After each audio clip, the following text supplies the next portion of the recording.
नाशिक शहरामध्ये गेल्या काही दिवसांपासून रस्त्यांवर जे खड्डे पडले त्याच्यामुळे 4 लोकांचा याच्यामध्ये बळी गेलाय। आपल्यासोबत सामाजिक कार्यकर्ते रत्नंदत सर आहेत। गेल्या काही दिवसांपासून शहरामध्ये जे अपघात होत आहेत त्याला प्रामुख्याने कारण ठरत आहेत ते शहरातले खड्डे।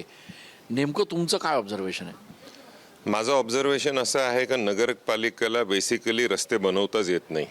आजपर्यंत त्यांनी जे काही काम केलेलं आहे ते सगळं सबस्टँडर्ड काम केलेलं आहे।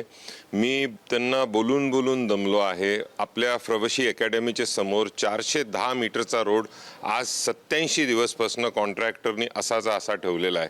तिथे ॲक्सिडेंट्स होत आहेत, मुलांना लागतं आहेत। परिस्थिती सिटीमधली एवढी वाईट आहे का माझे जेवढे स्कूल बसेस आहेत त्या स्कूल बसेसला सुद्धा खूप अडचणी येत आहेत। आणि या सिटी इंजिनियरवरती, नाशिकच्या सिटी इंजिनियरवरती त्वरित सगळ्यांनी मिळून गुन्हा दाखल करावा आणि त्याला जेलबंद करणं गरजेचं आहे। कारण जबाबदारीच कोणी घ्यायला तयार नाही। लोकांचे जीव जात आहेत, लोकांचा टाइम वेस्ट होतोय, लोकांचे शॉकअप्सर्स सुटत आहेत गाड्यांचे। कुठून भरणार सामान्य माणूस हे सगळे पैसे कुठून भरणार आहेत? माझी हात जोडून विनंती आहे शासनाकडे का याच्याकडे लक्ष द्यावा आणि नाशिकचे रस्ते कमीत कमी एक तारीख द्यावी। जशी कोर्टामध्ये आपल्याला तारीख मिळते, आपण जाहीर करावं ही तारीख का 15 दिवसात आम्ही गंगापूर रोड क्लिअर करू किंवा 20 दिवसानंतर आम्ही त्र्यंबक रोड क्लिअर करू। काही तर जबाबदारी घ्याल का नाही? काही तर माणुसकी ठेवाल का नाही नाशिककरांसाठी? रस्त्यांचे जे कामं होत आहेत त्या कामांमध्ये मोठ्या प्रमाणात गडबड आहे। मोठ्या प्रमाणात जे मटेरियल वापरलं पाहिजे ते वापरलं जात नाही आहे असा देखील आक्षेप आहे। तुम्ही नेमका काय आक्षेप आहे तुमचा? अख्खं नाशिक बोलतं आहे, अख्खं नाशिक सांगतं आहे की क्वालिटी जी आहे रस्त्यांची ती खूप पुअर आहे। डांबरी रस्त्यांवरती सिमेंटचे रस्ते काय येत आहेत मला अजूनपर्यंत ते गणितच कळालेलं नाही।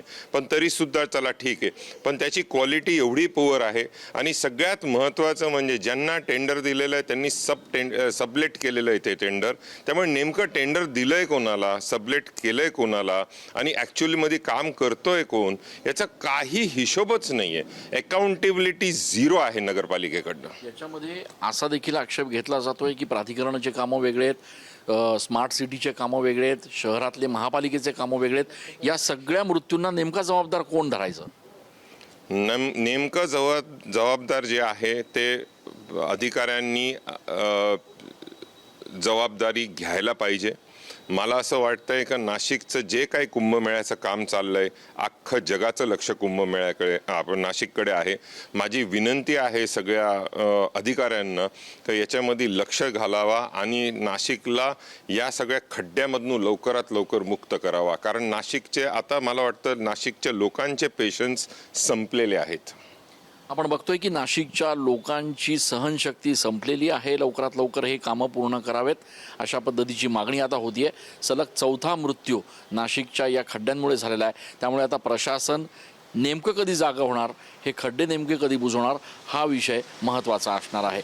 कॅमेरा पर्सन आकाश येवलेसह मी चंदन पूजाधिकारी, TV9 मराठी।